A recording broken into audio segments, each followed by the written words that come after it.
வணக்கம். இப்போ நம்ம வைரஸ் பற்றி பார்ப்போம். வைரஸ் வந்து ஒரு சின்ன நுண்கிருமி அப்படின்னு சொல்கிறத விட, அதாவது அமீபா, பாக்டீரியா அது மாதிரி சின்ன நுண்கிருமி அப்படின்னு சொல்கிறத விட, அதை விட ரொம்ப சின்னது தான் வைரஸ். இந்த வைரஸோட நிலைப்பாடு என்னன்னு பார்த்தோம் அப்படின்னா, அது உயிரற்ற நிலைக்கும் உயிருள்ள நிலைக்கும் இடைப்பட்ட ஒரு நிலையில் தான் இருக்கும்.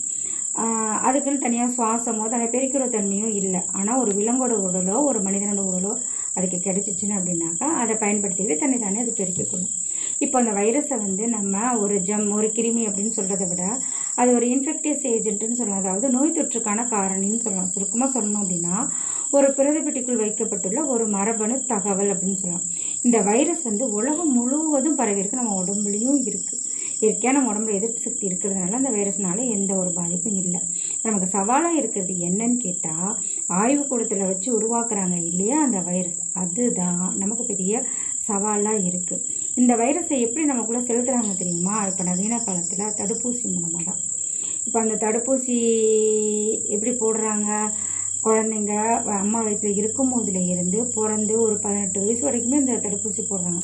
இப்போ குழந்தை பிறந்த உடனே கொஞ்ச நாள்லேயே எவ்வளோ தடுப்பூசி போடுறாங்கன்னு பார்ப்போமா? ஃபஸ்ட்டு வந்து பிசிஜி காச நோய், மஞ்சள் காமாலை, ஹெப்படைட்டிஸ் பி, கல்லீரல் அலர்ஜின்னு சொல்லுவாங்களா அந்த நோய்.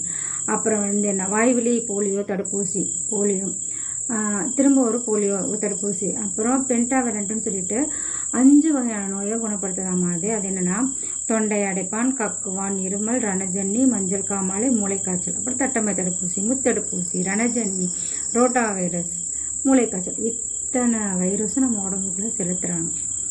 இந்த வைரஸ் வந்து நமக்கு ஏற்றதா அப்படிங்கிறத நம்ம தான் யோசிக்கணும். எல்லாரும் தமிழ் சிந்தனையாளர் பிறவி பாருங்கள். ஆன்மீகம், அரசியல், அறிவியல் எல்லாம் தெரிஞ்சு